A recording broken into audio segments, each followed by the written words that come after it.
as manifestações públicas e as liberdades de expressão e de reunião. Valdir Alves.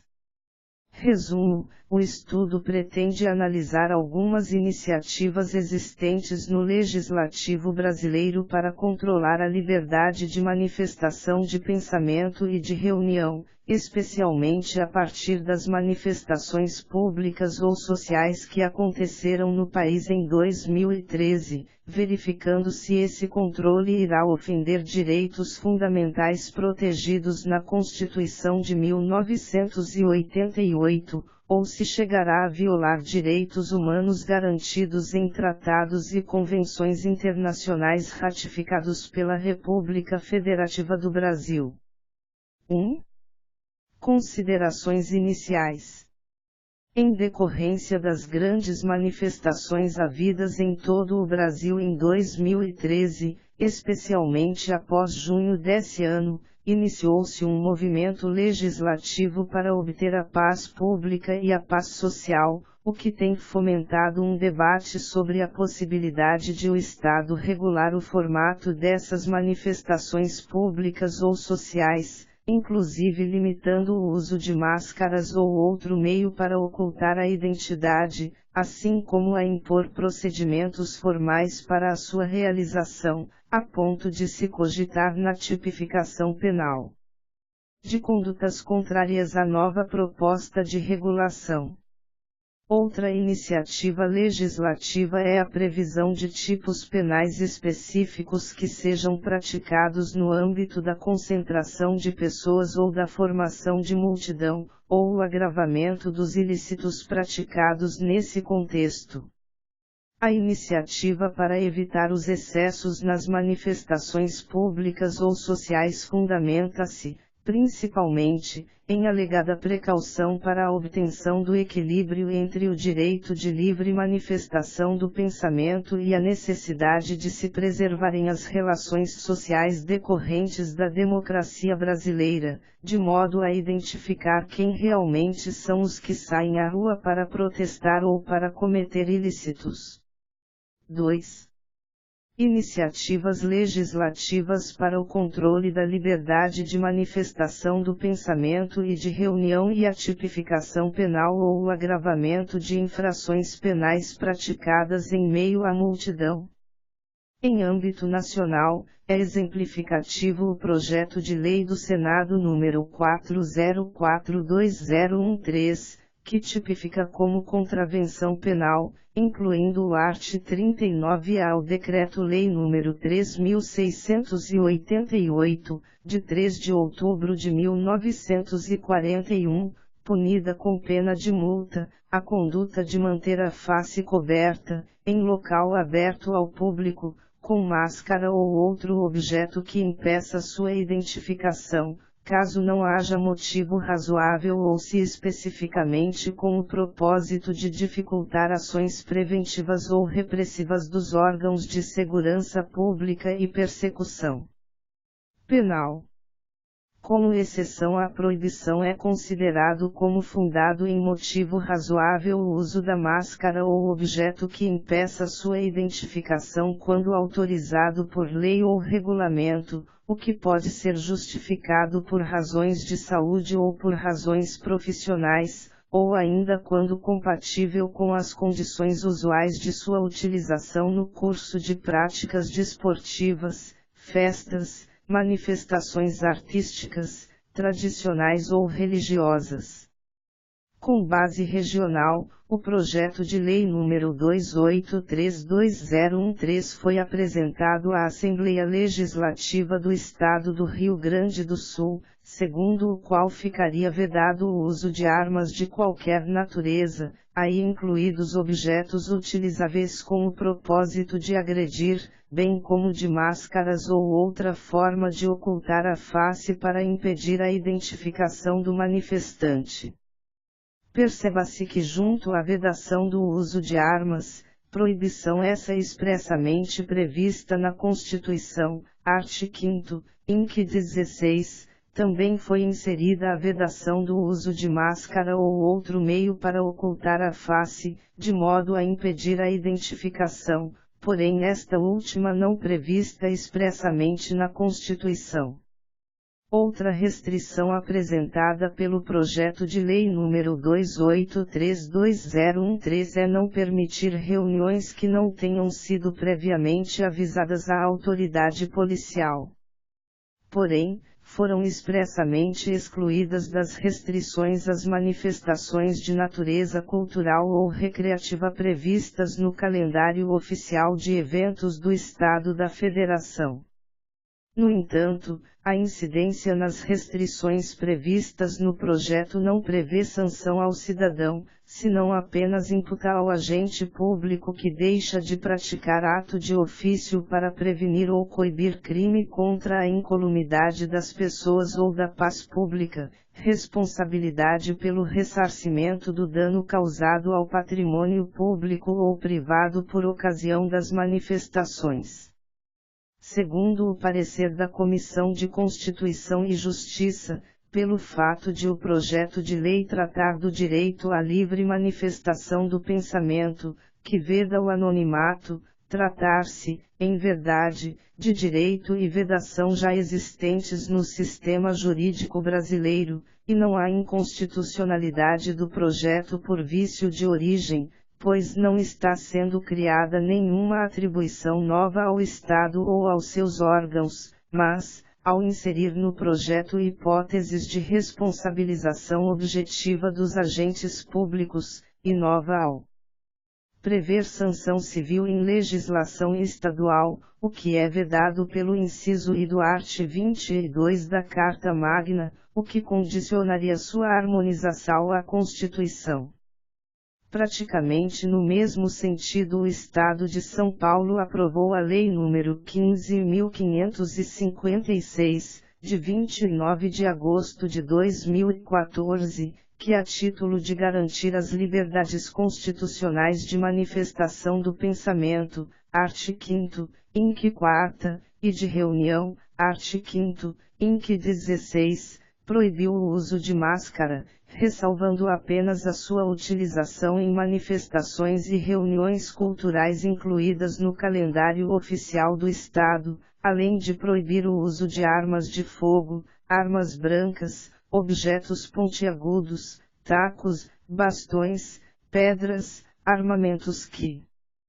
contenham artefatos explosivos e outros que possam lesionar pessoas e danificar patrimônio público ou particular, bem como condicionou a realização das manifestações e reuniões públicas à prévia comunicação às polícias civil e militar. Não foram previstas sanções para a violação das referidas restrições, contudo previu a atuação das polícias civil e militar para a preservação da ordem pública e social, da integridade física e moral dos cidadãos, do patrimônio público e particular, além da fiel observância do cumprimento dessa lei, bem como a sua regulamentação futura. Já o Estado do Rio de Janeiro aprovou a Lei nº 6.528, de 11 de setembro de 2013, que igualmente, a título de proteger os direitos de reunião e de manifestação do pensamento, proibiu o uso de máscara ou qualquer forma de ocultar o rosto com o propósito de impedir a identificação. Também vedou o uso de armas de fogo, brancas, pedras, bastões, tacos e similares, condicionou a realização de qualquer reunião pública a prévio aviso à autoridade policial, a qual, no caso de convocação para a manifestação ocorrer através da internet, deve ser com antecedência igual ou superior a 48 horas. Do mesmo modo, não estabeleceu sanções para o seu descumprimento, porém previu a intervenção da polícia para garantir o direito de reunião para a manifestação do pensamento, e no caso de não cumprimento das restrições enumeradas na referida lei, a título de defesa do direito de realização de outra reunião anteriormente convocada e avisada à autoridade policial, das pessoas humanas, do patrimônio público e do patrimônio privado. Questionada a sua constitucionalidade perante o Tribunal de Justiça Fluminense, no mérito, foram julgadas improcedentes as ações diretas de inconstitucionalidade ajuizadas por partido político e pela Ordem dos Advogados do Brasil. Com uma proposta mais rigorosa, o projeto de lei do Senado número 50820113 tipifica como crime de vandalismo a promoção de atos coletivos de destruição, dano ou incêndio em imóveis públicos ou particulares, equipamentos urbanos, instalações de meios de transporte de passageiros, veículos e monumentos, punindo tais crimes, basicamente, com pena de reclusão, de 4 a 12 anos e multa, além das penas correspondentes à violência e à formação de quadrilha, bem assim como o ressarcimento dos danos causados. Também há causa de aumento de pena para a prática do crime durante manifestação pacífica ou se o agente utilizar artefato de guerra para tanto, estabelecendo o regime inicial fechado para o cumprimento da pena do crime praticado nesse contexto. O parecer da Comissão de Constituição, Justiça e Cidadania do Senado, não identificando vícios de legalidade, juridicidade, regimentalidade ou de técnica legislativa no projeto, foi dado no sentido de aprovar o projeto de lei do Senado número 50820113, na forma do substitutivo proposto, acrescentando ao Código Penal a circunstância agravante de utilização de máscara, capacete ou qualquer outro utensílio ou expediente destinado a dificultar a identificação do agente, além da qualificadora do crime de homicídio, se cometido em manifestações, concentração de pessoas ou qualquer encontro multitudinário, e de ser acrescido o crime qualificado em manifestações públicas, se o dano ao patrimônio público ou privado for praticado durante manifestações públicas, concentrações populares ou qualquer encontro multitudinário. No mesmo contexto, o projeto de lei do Senado número 45120113 propôs a inserção de dispositivo afastando expressamente a possibilidade de os crimes praticados em tumulto ocorrido em manifestação pública coletiva caracterizarem crimes contra a segurança nacional. No entanto, propôs alterar o Código Penal para, elevar pela metade a pena da lesão corporal praticada em tumulto ocorrido em manifestação pública coletiva, contra agentes de segurança pública no exercício da função. 2. Tipificar como crime contra a liberdade pessoal, incluindo no tipo penal do constrangimento ilegal as condutas que, em manifestações públicas coletivas, impeçam de forma deliberada o trânsito de veículos e pessoas em vias públicas, rodovias ou estradas, hipótese em que a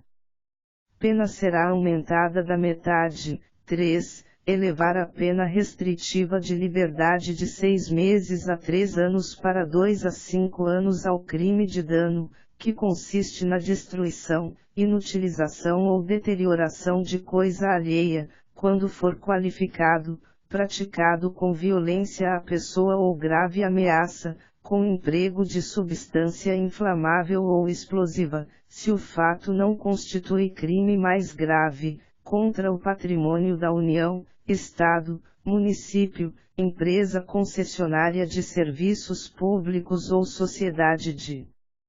economia mista, ou por motivo egoístico ou com prejuízo considerável para a vítima, e, 4. Elevar de metade para o dobro da pena aplicável ao crime de associação criminosa, cuja associação de 3 ou mais pessoas se dá para o fim específico de cometer crimes, se a associação visa a praticar vandalismo em manifestações públicas coletivas. Na lei da organização criminosa propõe a inserção de hipótese de aumento da pena de 1/6 a 2/3, se a organização criminosa objetivar a prática de vandalismo em manifestações públicas coletivas. Em sentido oposto, a iniciativa legislativa para retirar da força pública instrumentos de contenção em razão dos excessos havidos em manifestações, sendo proposta no projeto de lei do Senado número 3002013 a proibição do uso de armas não letais para a contenção de multidão, porém não prevê sanção para a hipótese de violação das restrições previstas no projeto legislativo. 3. Conformação das liberdades de manifestação do pensamento e de reunião na Constituição. A Constituição de 1988 garante que é livre a manifestação do pensamento, sendo vedado o anonimato, art. 5º, inc. 4ª, do que se extrai que, após garantir o direito à liberdade de expressão do pensamento, a única vedação imposta diretamente pela Constituição é a vedação ao anonimato. O mesmo ocorre com o direito de reunião, estando expresso que todos podem reunir-se pacificamente, sem armas, em locais abertos ao público, independentemente de autorização, desde que não frustrem outra reunião anteriormente convocada para o mesmo local, sendo apenas exigido prévio aviso à autoridade competente, art. 5º, inc. 16, estando garantido o direito de reunião em locais abertos ao público, porém condicionando que os cidadãos estejam reunidos de forma pacífica e desarmados, não podendo frustrar outra reunião convocada para o mesmo espaço, e exigido o prévio aviso à autoridade competente. Desses comandos constitucionais pode-se extrair que se trata de direitos que possuem restrição expressa que decorre diretamente da Constituição, não havendo qualquer comando constitucional para que as restrições sejam fixadas indiretamente por intermédio de lei. Para que a restrição seja considerada diretamente constitucional, é necessário que o direito tenha nível constitucional, e que, portanto, já esteja suficientemente definido na Constituição, não sendo necessária a definição do legislador infraconstitucional. Assim, nas palavras do Tribunal Constitucional Federal Alemão, pertence à ordem constitucional toda norma de nível constitucional e toda norma de direito, que esteja formal e materialmente de acordo com a Constituição. Algo bem diverso é a hipótese de direitos fundamentais que podem ser restringidos expressa e indiretamente por intermédio de lei, quando tal possibilidade estiver expressamente autorizada pela Constituição, vg. art. 5º, inc. 13 mas que, definitivamente, não é o caso da liberdade de expressão do pensamento e da liberdade de reunião. Diverso também é o caso das restrições implícitas, que decorrem da necessidade de sua aplicação ao caso concreto, quando o exercício de um direito fundamental pelo seu titular colide com o direito de outro titular, cuja solução depende da ponderação dos direitos fundamentais dos privados no caso concreto. Situação essa que é bem diversa da relação estabelecida com o Estado, que salvo em situações excepcionais não é titular de direitos fundamentais que estejam colidindo com os direitos fundamentais dos cidadãos, não havendo espaço para a ponderação dos direitos fundamentais no caso concreto. A liberdade de manifestação do pensamento não só diz com a liberdade de pensar sobre todos os aspectos e âmbitos da vida íntima, privada ou social, mas também com a liberdade de manifestar esse pensar, nos mais diversos espaços ocupados pela pessoa, como também pelos mais diversos meios de expressar o que se pensa. Nas palavras de Pontes de Miranda, a livre manifestação ou emissão de pensamento é direito de liberdade do indivíduo em suas relações com os outros, no que se distingue da liberdade de pensamento, que é direito do indivíduo sozinho, de per si, e de inviolabilidade da correspondência, que é a liberdade de não emitir o pensamento.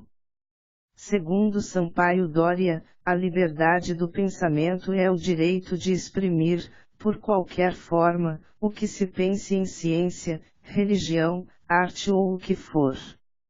Ou seja, a liberdade de pensar também refere à possibilidade de ser externado o pensamento na sua forma mais ampla possível, em todos os aspectos do intelecto, do conhecimento, das crenças, das convicções e das visões de mundo.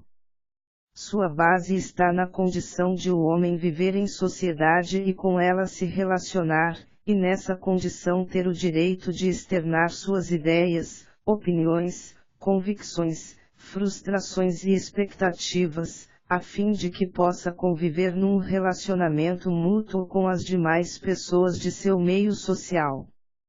A liberdade de pensamento pode ser expressada de várias formas, podendo ser considerada, inclusive, o ponto de partida de outras liberdades protegidas constitucionalmente, como a liberdade de opinião e expressão, art. 5º, inc. 9, a liberdade de informação, art. 5º, inc. 9, a liberdade de ensino, art. 206, inc. 2ª, a liberdade de consciência e de crença, art. 5º, inc. 6ª, e a liberdade de crença religiosa ou de convicção filosófica ou política, art. 5º, inc. 8ª, tudo para garantir o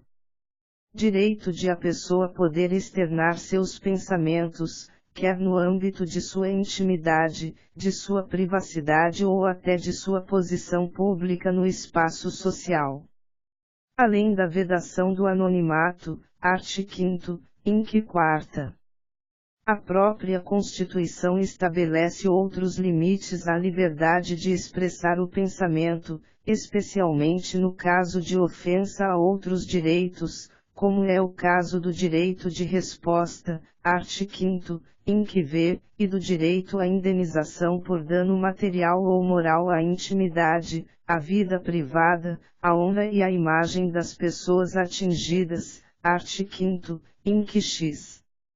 A liberdade de manifestação de pensamento está umbilicalmente ligada à liberdade de reunião, pois o âmbito coletivo da reunião, seja ela privada ou pública, é o momento e o espaço de externar o que a pessoa pensa de forma mais ampla e democrática possível, quer nos aspectos pessoal como social, quer no âmbito das reflexões individuais, coletivas ou políticas. As liberdades de reunião e de manifestação do pensamento são direitos que também possuem uma dimensão democrática em nossa ordem constitucional, especialmente no âmbito da liberdade de participação no Estado Democrático de Direito, art. 1º, caput, da Constituição, e da formação democrática da vontade política, para a Constituição e outorga do poder que emana do povo, art. 1º, parágrafo único, da Constituição. Essa participação política, por sua vez, não se dá somente em momentos de disputa eleitoral, mas de forma permanente por intermédio do exercício da soberania popular, art. 14 da Constituição, em contínuo processo de participação democrática na formação da vontade política, principalmente das minorias, que podem não dispor das mesmas acessibilidades das maiorias. No que diz com a liberdade de reunião, Pontes de Miranda referiu que reunião, no sentido técnico do texto, é a aproximação espacialmente considerada de algumas ou de muitas pessoas, com o fim de informar-se, de esclarecer-se e de adotar opinião, deliberar, ainda que só no foro íntimo. Ao comentar o art. 72, 8º, da primeira Constituição Republicana de 1891, Rui Barbosa já referia que num estado de legalidade devem prevalecer os direitos dos cidadãos e a tolerância das autoridades públicas, o que ficou evidente ao fazer o comparativo entre o proceder de Roosevelt, então chefe da polícia de Nova York, no episódio ocorrido em 1895, em virtude do fechamento das casas de bebida aos domingos. Mesmo diante de uma multidão furiosa e armada, composta principalmente por alemães, por portar-se com tolerância e respeitando o direito da multidão de se reunirem para protestar, Roosevelt conseguiu evitar qualquer distúrbio decorrente daquele comício monstruoso, pois mais do que a sua cerveja os alemães apreciaram a tolerância de uma autoridade íntegra e a sua confiança na lei. De outro lado, Rui Barbosa referiu que no Brasil a situação era reversa, pois em razão de comício a ser reunido no Rio de Janeiro, desde a madrugada a polícia detinha asperamente e recolhia ao xadrez os membros do clube civil que afixavam os cartazes de convocação, miras avisos, onde simplesmente se convidava o povo a ouvir, no lugar aprazado, os oradores, o que acabou no assassínio policial de 2 homens.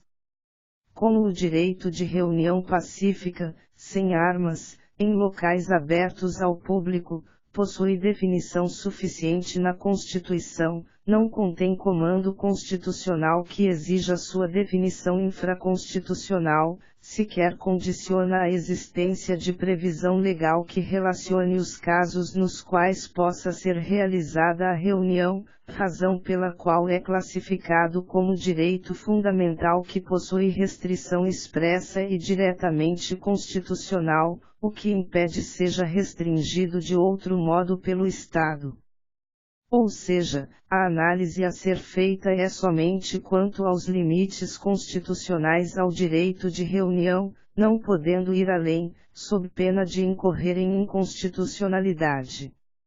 Além de não haver comando constitucional para a regulação infraconstitucional do exercício do direito ou a enumeração das hipóteses para a realização de reunião em locais abertos ao público, é desnecessária qualquer regulação para o exercício desse direito, pois não se exige autorização prévia, muito menos designação de local para a realização da reunião pública. Segundo José Afonso da Silva, sequer se autoriza mais a autoridade a intervir para manter a ordem, o que era utilizado para dificultar o exercício da liberdade de reunião e até para o exercício do arbítrio de autoridade, o que evidencia a desnecessidade de autorização prévia para a reunião em local público. Segundo a Constituição, é apenas exigido prévio aviso à autoridade pública, art. 5º, inc. 16, o que significa um mero aviso à autoridade municipal, estadual ou federal em razão da ocupação do local público, de modo a não frustrar outra reunião anteriormente convocada para o mesmo local. Isso significa que o aviso sequer precisa ser dado para a autoridade policial, mas apenas para a autoridade do ente público a que pertença o espaço público no qual se pretenda realizar a reunião, que informará a existência, ou não, de aviso anterior para a ocupação do mesmo espaço público, no mesmo momento, por outros organizadores. Ou seja, não cabe à autoridade designar o local e sequer aconselhar outro local, salvo no último caso se estiver ciente por aviso insofismável de que outra reunião já fora convocada para o mesmo lugar. E mesmo que o aviso não tenha sido dado à autoridade responsável pelo local público no qual se pretenda realizar a reunião, em princípio essa ausência não impedirá a realização da reunião, salvo se já houver sido avisado à autoridade pública a realização de outra reunião no mesmo local, ou se o local aberto ao público possuir outra restrição em razão da natureza do local, vg, limitações quanto ao horário de utilização, quanto à quantidade de pessoas aglomeradas no local, quanto à natureza da manifestação, etc. 4.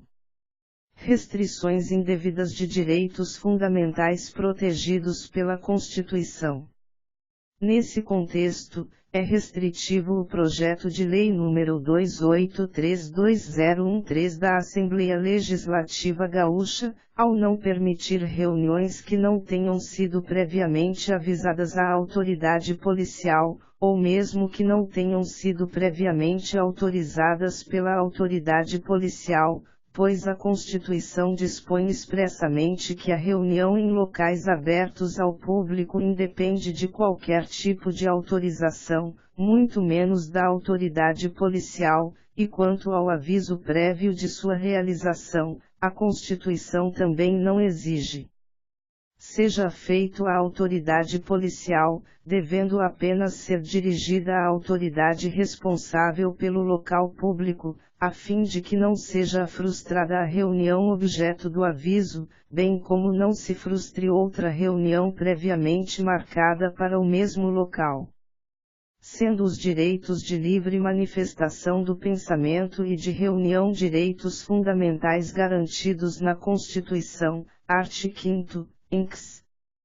4ª e 16, igualmente consagrados em documentos internacionais de proteção aos direitos humanos, compreendidos numa dimensão coletiva e de sociedade, ultrapassam um âmbito individualista para alcançarem um espaço coletivo, diretamente ligados ao princípio democrático, por intermédio do qual os cidadãos participam ativamente da vida pública da coletividade.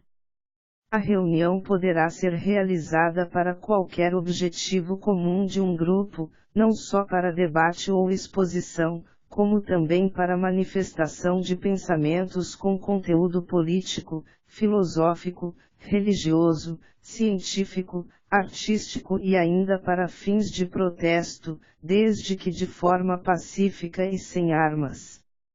A manifestação pública pode estar voltada, inclusive, à modificação de lei pelo Parlamento, pois como justificado pelo STF nenhuma lei, seja ela civil ou penal, pode blindar-se contra a discussão do seu próprio conteúdo, a ponto de nem mesmo a Constituição estar livre da ampla, livre e aberta discussão dos seus defeitos e das suas virtudes. Nas precisas palavras do STF, a liberdade de reunião enquanto liberdade meio é o instrumento viabilizador da liberdade de expressão do pensamento como liberdade fim, qualificando-se como elemento que irá propiciar a participação ativa da sociedade civil na vida política do Estado, de cujo núcleo decorrem os direitos de crítica, de protesto, de discordância, bem como de livre circulação de ideias. Dessa forma, a praça pública, desde que respeitado o direito de reunião, passa a ser o espaço, por excelência, para o debate. Assim, há muito o STF firmou o compromisso com a preservação da integridade das liberdades fundamentais contra o arbítrio do Estado. Desse modo, para merecer a proteção constitucional, a reunião deve ser pacífica, sem armas, sem violência ou incitação ao ódio ou à discriminação. A vontade coletiva poderá ser, inclusive, para celebrar alguma festividade, comemorar algum acontecimento, participar de algum desfile ou manifestação, externar alguma homenagem ou até mesmo alguma reivindicação, podendo ser utilizados meios materiais pacíficos para registro do evento, como cartazes, bandeiras, cânticos e outros, desde que não estejam munidos de armas e que seja mantida a ordem e o fundo pacífico do evento. É exemplificativa a ADI número 1969, na qual o STF declarou inconstitucional o Decreto Distrital número 2009819999, que vedava a realização de manifestações públicas, com a utilização de carros, aparelhos e objetos sonoros na Praça dos Três Poderes, Esplanada dos Ministérios e Praça do Buriti e vias adjacentes, ao fundamento de que a liberdade de reunião e de associação para fins lícitos constitui uma das mais importantes conquistas da civilização, enquanto fundamento das modernas democracias políticas. As liberdades de reunião e de manifestação podem alcançar o próprio visual dos partícipes, relacionado à vestimenta, adornos, pinturas, etc. Assim, o uso de máscara pode estar vinculado a alguma festividade, v.g., carnaval, a determinada manifestação cultural ou até mesmo à natureza do protesto, v.g., manifestação em prol da saúde pública ou do meio ambiente, na qual uma máscara hospitalar ou antigás represente algum tipo de prevenção contra doenças ou poluição, pois a conduta de encobrir de alguma forma o rosto é a exceção. Evidente que o aspecto natural, v.g., barba e cabelos longos, do partícipe não pode ser considerado máscara. O mero uso de máscara num contexto pacífico, de festividade, de manifestação folclórica e até mesmo de protesto, por si só, não configura ilícito, pois tal restrição afetaria a liberdade de manifestação. Porém, a conduta de manter o rosto coberto, em ambiente de hostilidade e de violência direcionado ao cometimento de ilícitos, v.g., para o cometimento de crimes contra a vida, contra a integridade física, contra a honra, contra o patrimônio público ou privado, etc., a fim de eximir-se da responsabilidade pelo cometimento do ilícito, não só pode levar à situação de necessária identificação ou até mesmo de retirada da máscara ou outro meio utilizado para encobrir o rosto, como também pode repercutir no agravamento legal da conduta no caso de cometimento de ilícitos nessa condição. Assim, outras iniciativas como a tipificação de vandalismo ou a promoção de atos coletivos de destruição, dano ou incêndio, prevendo uma pena mais elevada em correspondência com a violência ou diante da formação de quadrilha, bem como o ressarcimento dos danos causados ou o aumento de pena para a prática do crime durante a manifestação pacífica pelo uso de artefato de guerra, conforme previsto no projeto de lei do Senado número 5082013, são medidas justificadas por tipificarem fatos que efetivamente apontam afetar bem jurídico, v.g., a destruição consciente e voluntária de patrimônio público ou privado alheio, ou por agravarem fato já tipificado penalmente, em razão da violência ou diante da formação de quadrilha, tipificação essa que a priori não ofende as liberdades de manifestação do pensamento e de reunião. É necessário reconhecer que a população brasileira assiste apreensiva aos abusos cometidos por vândalos e até por criminosos a pretexto de realizarem manifestações de caráter público ou político.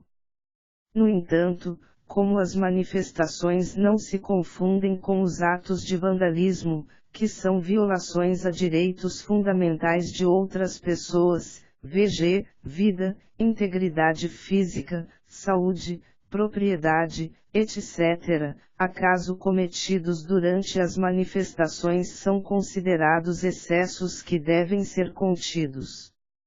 Já a configuração do crime, apenado com reclusão de 4 a 12 anos e multa pela mera presença do agente em atos de vandalismo, tendo em seu poder objetos, substâncias ou artefatos de destruição ou de provocação de incêndio ou qualquer tipo de arma convencional ou não, inclusive porrete, bastão, barra de ferro, sinalizador, rojão, substância inflamável ou qualquer outro objeto que possa causar destruição ou lesão, por si só, como crime abstrato, ou presumido, encontra dificuldades na sua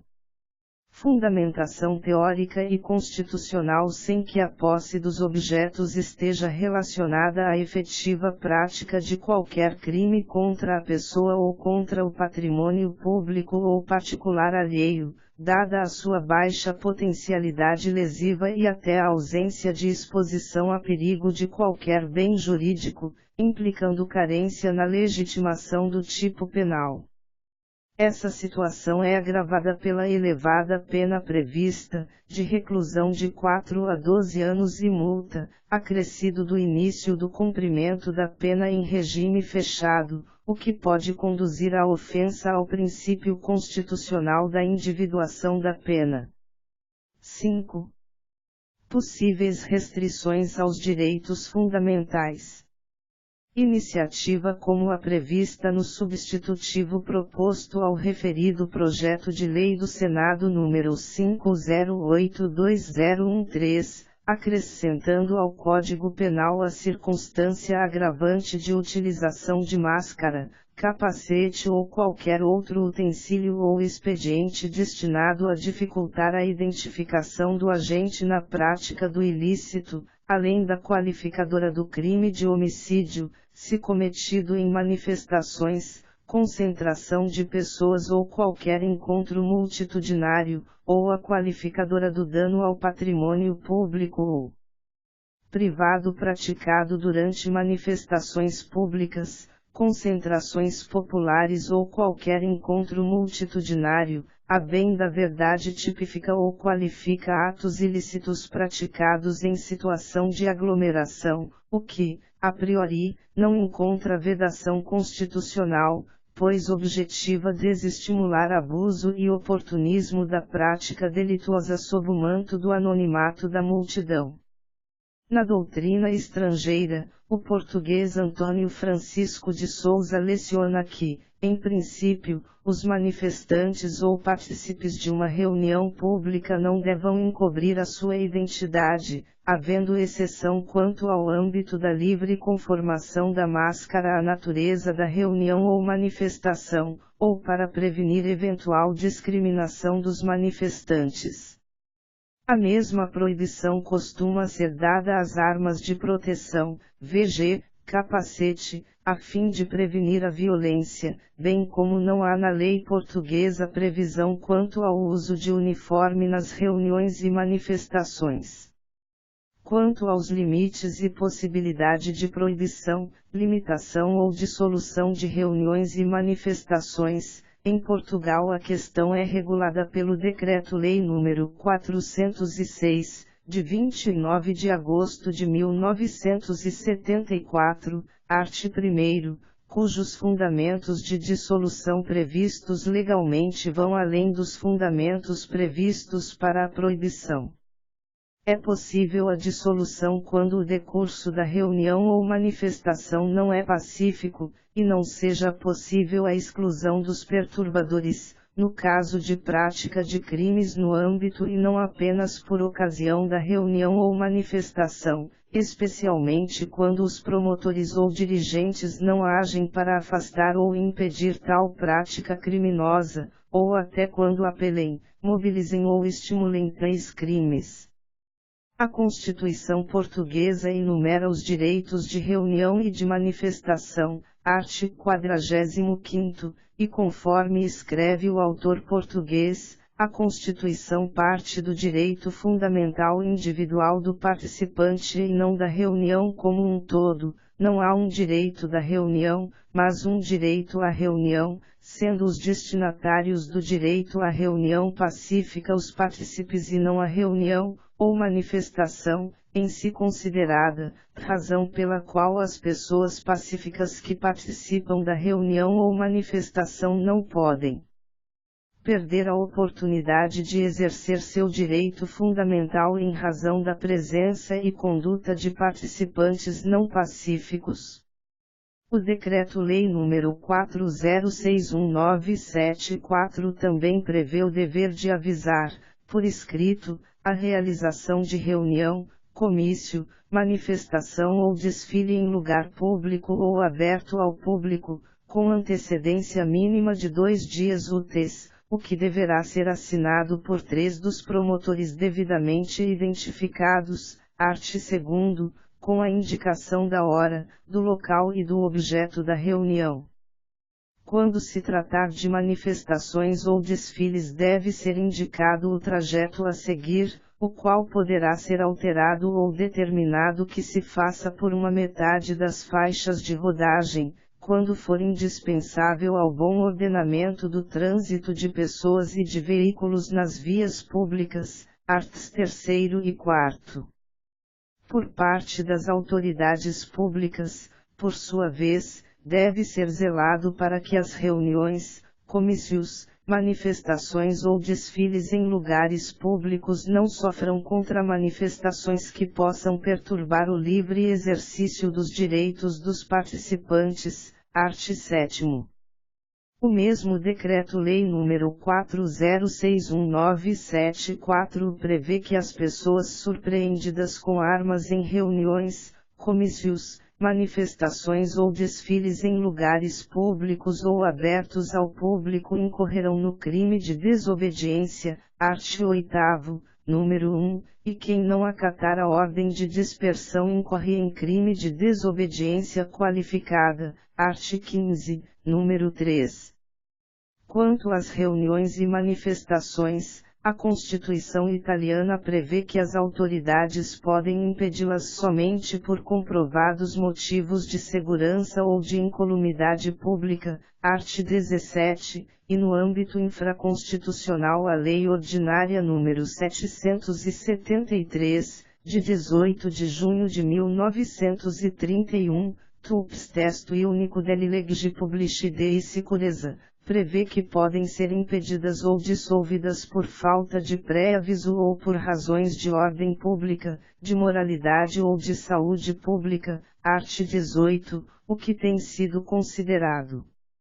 inconstitucional pelo Tribunal Constitucional no que excede a prescrição constitucional, acrescido da consideração como manifestação sediciosa a exposição de bandeiras ou emblemas que sejam símbolo de subversão social ou de revolta ou de vilipêndio contra o Estado, o governo e a autoridade, o que é considerado pela exposição de distintivos de associações fascistas. Já na Espanha, a Lei Orgânica nº 9/1993 estabelece que a autoridade governamental suspenda ou dissolva as reuniões ou manifestações, quando consideradas ilícitas, segundo as leis penais, quando se produzam alterações da ordem pública, com perigo para as pessoas ou bens, e quando os manifestantes usem uniformes paramilitares, art. 5º. Essa decisão da autoridade governamental deve ser comunicada previamente na forma legalmente prevista. Quanto ao conteúdo das reuniões e manifestações ilícitas, o Código Penal espanhol considera a. as que se celebram com o fim de cometer algum delito, e b. aquelas nas quais participam pessoas com armas, engenhos explosivos ou objetos contundentes ou de qualquer outro modo perigosos, art. 167. Segundo as leis brasileiras, certamente pode haver restrição quanto ao uso de vestimenta ou máscara, como se daria no caso de reunião ou manifestação pública na qual fosse usada vestimenta ou adorno que veiculasse símbolos, emblemas, ornamentos ou distintivos da cruz suástica ou gamada, para fins de divulgação do nazismo, art. 20, primeiro, da Lei nº 77161989, ou de algum grupo que se identificasse com a prática de ilícitos, a incitação à violência ou com algum grupo criminoso, vg. ataques criminosos a delegacias, repartições públicas, ônibus ou veículos de transporte, etc., cujos autores dos ilícitos não agem como grupo social pacífico, mas na realidade agem voltados para a prática de ilícitos.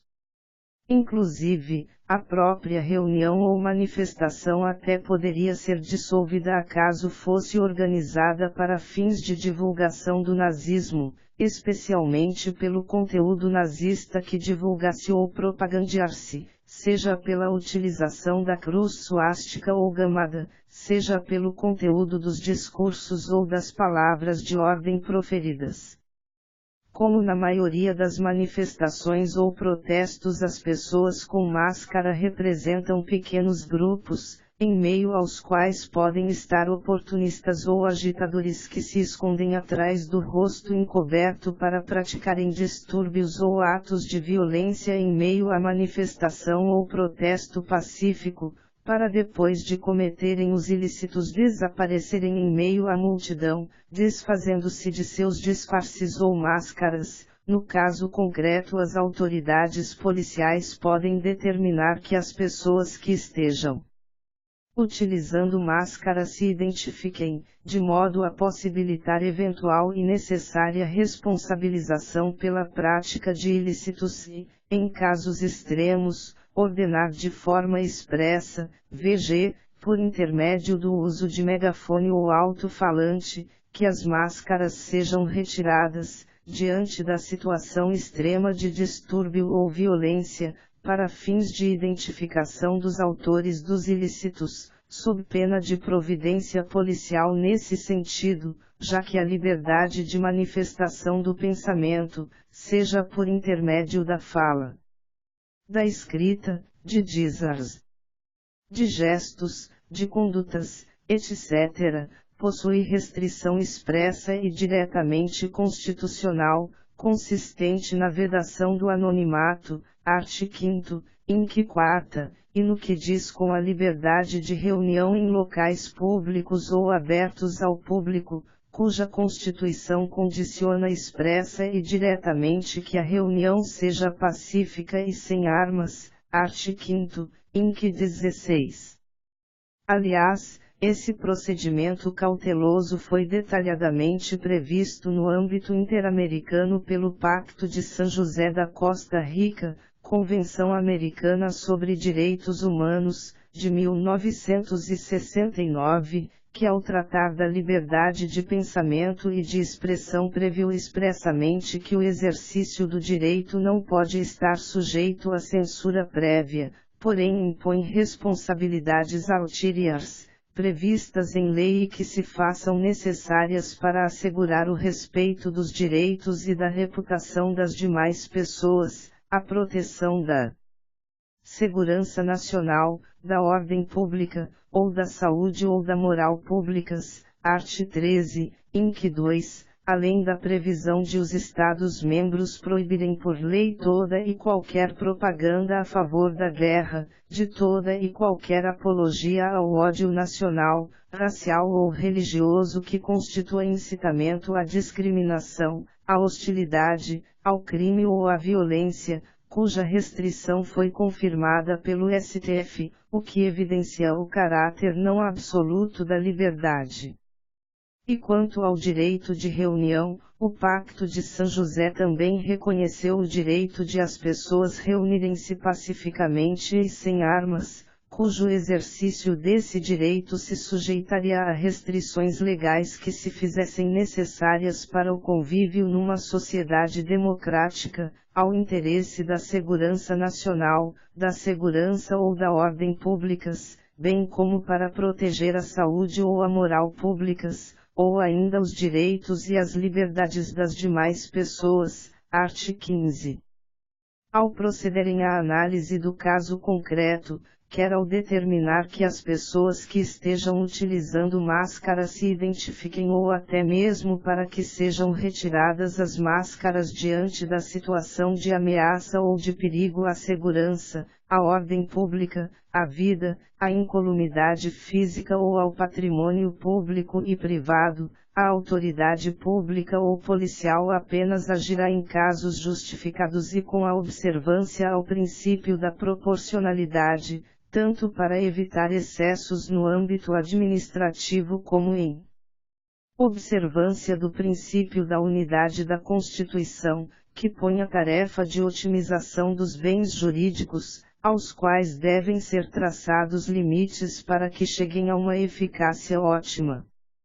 Até porque do mesmo ato podem participar pessoas pacíficas e não pacíficas, cujas primeiras não podem ter restringido o seu direito de reunião ou de manifestação somente pela presença e conduta de pessoas não pacíficas, vg, grupos que sabidamente possuem uma atuação voltada para a violência ou ao distúrbio, apesar de se intitularem movimentos sociais, e até pessoas ou grupos voltados à prática de ilícitos, vg, facções criminosas, etc., devendo haver uma atuação das autoridades no sentido de identificá-los e distingui-los, e mesmo se as pessoas pacíficas estiverem acobertando as não pacíficas, as autoridades devem ponderar adequadamente as providências a serem tomadas no caso concreto, diante dos perigos existentes e da natureza dos bens ameaçados, distinguindo e impedindo os excessos dos grupos ou pessoas voltados à prática de ilícitos, cuja atuação está justificada especialmente para a proteção àqueles que se reúnem pacificamente para manifestar o seu pensamento. E se puder ser evitado ou afastado o perigo à segurança e à ordem públicas pela imposição de restrições legais pelas autoridades públicas, no caso concreto, quando não existam medidas menos gravosas, somente então deverá ser impedida a continuidade por dissolução, após o seu início, da reunião caso não seja possível à força policial isolar, separar e até neutralizar os partícipes perturbadores dos participantes pacíficos, o que pode ser identificado como estado de necessidade policial. E somente em situações limites e como último instrumento, quando não for possível a manutenção da segurança e da ordem pública e como última ratio é que pode ser proibida, antes de seu início, uma reunião ou manifestação. As autoridades públicas também poderão proceder à identificação dos manifestantes por intermédio de câmeras de monitoramento e por fotografias, especialmente no caso de risco de violência, estando autorizada a providência não só pelo fato de a liberdade de manifestação do pensamento vedar constitucionalmente o anonimato, art. 5º, inc. 4ª, como pelo fato de a manifestação ou o protesto ocorrerem na esfera social, no âmbito mais aberto do espaço público, portanto não se estará sequer no âmbito mais protegido da privacidade e até mesmo da intimidade. É oportuna uma regulação administrativa da atuação das autoridades públicas e da polícia para a afirmação do conteúdo dessas liberdades e garantia da integridade física daqueles que se reúnem pacificamente para expressar seu pensamento, que se deve dar de forma organizada, pautada em serviço de inteligência, especialmente para distinguir a atuação das pessoas que estejam participando de forma pacífica daquelas não pacíficas, inclusive identificando as pessoas ou grupos voltados à prática de ilícitos, vg, grupos criminosos, etc., e mesmo as pessoas pacíficas que estiverem acobertando as não pacíficas, a fim de as autoridades poderem ponderar corretamente sobre as providências a serem tomadas no caso concreto, diante dos perigos e da natureza dos bens ameaçados ou afetados. Situação diversa se daria na hipótese de aplicação dos direitos fundamentais em um caso concreto entre particulares, quando o exercício do direito fundamental da liberdade de expressão e de informação, art. 5º, inc. 4ª, colida com direito fundamental à intimidade, à vida privada, à honra e à imagem da pessoa, art. 5º, inc. X, de outro titular, como ocorre ao serem utilizados ambientes eletrônicos oferecidos para a formação de redes sociais, que não podem ser deturpados para o cometimento de ofensas, o que pode levar à ponderação dos direitos fundamentais no caso concreto. O mesmo pode ocorrer nas manifestações que possam implicar o bloqueio de estradas e acessos a locais públicos e privados, nas quais os direitos fundamentais da liberdade de expressão, de informação, art. 5º, inc. 4ª, e de reunião, art. 5º, inc. 16, devem ser garantidos, mesmo que impliquem alguma restrição aos direitos e liberdades de terceiros, por serem íncitos aos próprios direitos exercidos com o objetivo de influírem ou até pressionarem psicológica e socialmente. Porém, o exercício dessas liberdades não pode aniquilar outros direitos fundamentais com os quais estejam colidindo, como ocorre com a liberdade de locomoção das demais pessoas em vias e espaços públicos, art. 5º, inc. 15. Que não pode ser aniquilada mesmo que a título do exercício da liberdade de expressão, de informação e de reunião, como pode ocorrer nas denominadas manifestações de bloqueio, que em situação de ocupação de rodovias ou vias públicas aponta para a ocupação de apenas parte, ou mesmo de uma das faixas de rodagem, e não de toda a rodovia ou via pública, pois sacrificaria totalmente o direito dos demais cidadãos de utilizarem a rodovia ou via pública, especialmente quando se trata de única ou principal via de circulação ou acesso a outros destinos ou partes da cidade, pois poderia impedir a circulação de ambulâncias, vg, o que poderia levar prejuízo à saúde ou à vida de pessoa socorrida ou que estivesse impedida de receber socorro, de veículos oficiais ou de segurança pública, vg.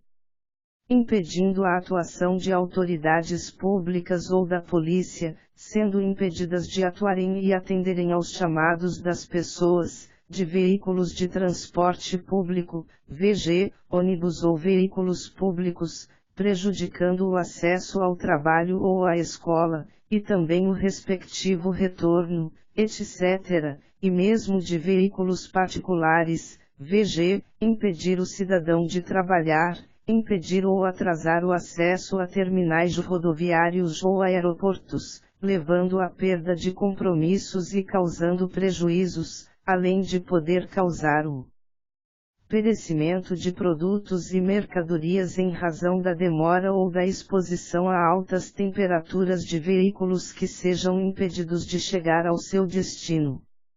Ainda no âmbito das liberdades de expressão, de informação, art. 5º, inc. 4ª, e de reunião, art. 5º, inc. 16, que podem colidir com a liberdade de locomoção, art. 5º, inc. 15, o direito de propriedade, art. 5º, caput, a liberdade de trabalho, ofício ou profissão, art. 5º, inc. 13, e a livre iniciativa econômica, art. 170, caput, como ocorreria se houvesse bloqueio de acesso à propriedade ou empresa pública ou privada, o que não estaria autorizado fosse praticado individualmente e também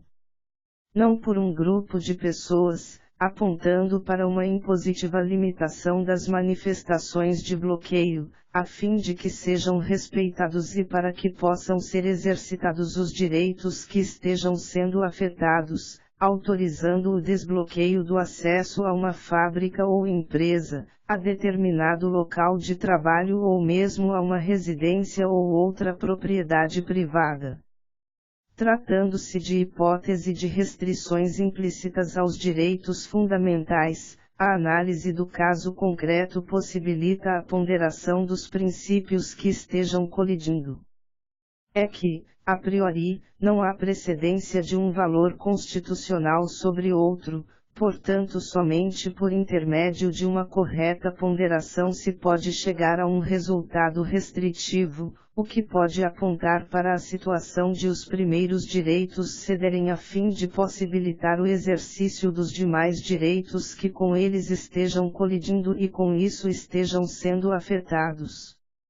Isso porque nas palavras de Kerstin é necessário que a liberdade seja bem ordenada, sob a unidade da Constituição, pois nos passos de Kant a liberdade sob leis da unidade evitam um estado de confusão, a qual deve ser uma liberdade inteligente, submetida a uma condição de regularidade geral, impedindo seja cega ou selvagem, o que aponta para uma finalidade racional, para a consistência de todos os conteúdos possíveis da liberdade. Acresce que ao condicionamento o requisito de os cidadãos estarem reunidos de forma pacífica e desarmados, não podendo frustrar outra reunião convocada para o mesmo espaço, além da exigência de prévio aviso à autoridade competente, art. 5º, inc. 16, também há a possibilidade de sua restrição em períodos de crise institucional, como é o caso da restrição ao direito de reunião, ainda que exercido no seio das associações, decorrente do estado de defesa, art. 136, primeiro, inc. I, alínea E, ou da suspensão do direito de reunião na vigência do estado de sítio, art. 139, inc. 4. Excepcionadas essas hipóteses, não é permitido ao Estado, em período de normalidade, inibir esses direitos e frustrar-lhe os objetivos ou inviabilizá-los com medidas restritivas, salvo se abusivas ou se eliminarem outros direitos fundamentais. Enquanto as reuniões privadas, igualmente livres, também possuem a proteção de outros direitos como a inviolabilidade do lar, art. 5º, inc. 11, e a liberdade de associação, art. 5º, inc. 17, em cuja sede se realizam as reuniões públicas são realizadas em locais públicos e abertos ao público, vg, praças ou espaços públicos, ou em locais privados abertos ao público, vg, imóvel ou clube privado aberto ao público, estádio liberado ao público, igreja aberta ao público, etc. Que igualmente pode estar protegida pela liberdade de associação, cujos associados podem se expressar publicamente e em público. 6. Proteção aos direitos humanos garantidos em tratados e convenções internacionais. Deve-se ter em conta que além da proteção interna às liberdades de manifestação do pensamento e de reunião pela Constituição brasileira, também há uma proteção internacional desses direitos de liberdade, cujos documentos protetivos do sistema interamericano foram devidamente subscritos pelo Brasil e aos quais está submetido, assim como o país está submetido ao sistema global no âmbito da Organização das Nações Unidas (ONU). Modernamente, essa proteção expressa pode ser identificada inicialmente na América, por intermédio da Declaração Americana dos Direitos e Deveres do Homem, Bogotá, 30 de março a 2 de abril de 1948, quer quanto à liberdade de manifestação do pensamento, quer quanto à liberdade de reunião. A mesma previsão foi mantida em âmbito mundial, na Declaração Universal dos Direitos Humanos, Paris, 10 de dezembro de 1948, relativamente às liberdades de manifestação do pensamento e de reunião. Na Europa, também houve essa preocupação na Convenção Europeia de Direitos do Homem, Convenção para a Proteção dos Direitos do Homem e das Liberdades Fundamentais, Roma, 4 de abril de 1948, do mesmo modo relativamente às liberdades de pensamento e de expressão e de reunião. Novamente em âmbito global, o Pacto Internacional dos Direitos Civis e Políticos, Nova York, 16 de dezembro de 1966, detalhou pormenorizadamente a proteção às liberdades de pensamento e de expressão, além da liberdade de reunião. na América, foram reiterados no Pacto de San José da Costa Rica, Convenção Americana sobre Direitos Humanos, San José, 22 de novembro de 1969, tanto a liberdade de pensamento e de expressão como a liberdade de reunião. E finalmente no âmbito europeu, receberam tratamento distintivo na Carta dos Direitos Fundamentais da União Europeia, Nice, 7 de dezembro de 2000, a liberdade de pensamento e de expressão e a liberdade de reunião. Como esses direitos não são absolutos, os documentos internacionais preveem que referidos direitos podem sofrer restrição por parte de uma atuação legislativa do Estado, tanto no que já foram expressa e diretamente restringidos nos próprios documentos internacionais como no espaço que foi autorizada sua restrição por intermédio de lei do Estado parte, além de eventual restrição que possam ter diante de um caso concreto no qual estejam em situação de oposição a direito de outra pessoa, já que os tratados internacionais trazem a marca da proibição do abuso de direito, de modo que a interpretação de um direito não pode ser feita no sentido de destruir outro direito reconhecido no mesmo documento. Além de as restrições não poderem ser maiores do que aquelas já previstas no documento internacional, se o tratamento dado pela Constituição do Estado parte for mais favorável ao cidadão, ela deverá prevalecer, pois uma interpretação mais favorável à pessoa humana cumpre o princípio internacional pro homine. É que uma vida em sociedade na qual sejam reconhecidos direitos humanos e fundamentais, eles devem criar e manter pressupostos de uma vida em liberdade e com dignidade humana, pois nas precisas palavras de Kant a própria humanidade é uma dignidade, devendo o ser humano estar no centro das propostas, sendo considerado sempre e simultaneamente como fim, por mais grave que seja a crise, nunca somente como meio. E assim considerada a dignidade da pessoa humana como um valor supremo, sequer passível de precificação por não poder ser substituída por algo equivalente, pois como bem aponta Niperdi ela será o centro da ideia de direito, a força moralizante no direito. Quanto à aferição da validade das restrições às liberdades de manifestação do pensamento e de reunião, submetem-se à dupla compatibilidade vertical material. No procedimento de controle de constitucionalidade, a Constituição será a norma superior à qual as normas inferiores devem obediência, cujo acesso à jurisdição constitucional pode ser elevado ao nível de direito fundamental. Já no procedimento do controle de convencionalidade, o parâmetro de controle da validez será o documento internacional do qual o Brasil seja signatário, quer no âmbito difuso, quando os tratados ou convenções internacionais tenham sido aprovados por maioria simples, nos termos do artigo 5º, 2º, da Constituição, quer no âmbito concentrado, quando o Tratado Internacional sobre Direitos Humanos tenha sido aprovado por maioria qualificada, nos moldes do artigo 5º, 3º, da Constituição, sendo que, nessa última hipótese a decisão o STF poderá rejeitar a norma e, em razão da declaração de sua inconvencionalidade, a norma interna irá perder o seu fundamento de validez.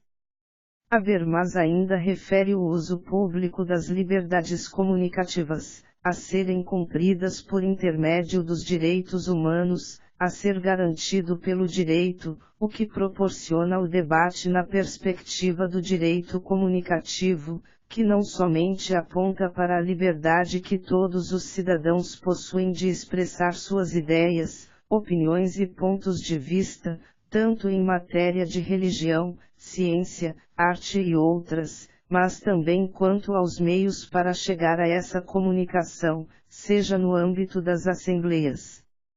associações, mídias ou outros espaços, repercutindo no direito daqueles que sofreram o impacto dessas ideias, opiniões, conceitos e pontos de vista. O ponto de partida é um agir comunicativo, que ocorre num espaço público, dentro de um processo de decisão democrático. 7. Considerações finais.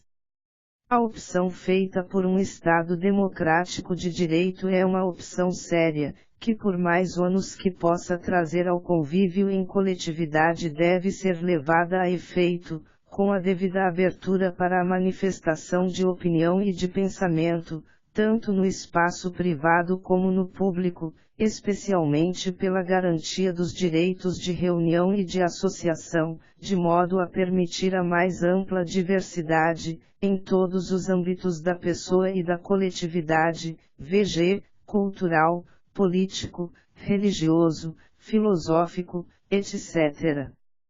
Exercitando a tolerância em toda a sua plenitude, principalmente considerando a pessoa do outro, de modo a possibilitar as mudanças que democraticamente se almeje sejam feitas. As liberdades de expressão e de reunião devem se realizar em um ambiente pacífico, de debate e de respeito às diferenças e à diversidade nas concepções de mundo, o que é afetado num ambiente de violência e de distúrbios dos quais possa resultar o cometimento de incêndios, saques, depredações, lesões corporais e até mortes, cujos excessos e ameaças ao exercício dessas liberdades devem ser contidos pelas autoridades públicas. Diante da suficiente regulação constitucional do conteúdo e das restrições às liberdades de manifestação do pensamento e de reunião, a pretexto de regulamentar dispositivo constitucional, não pode ser criada condição não prevista, restringindo-os indevidamente.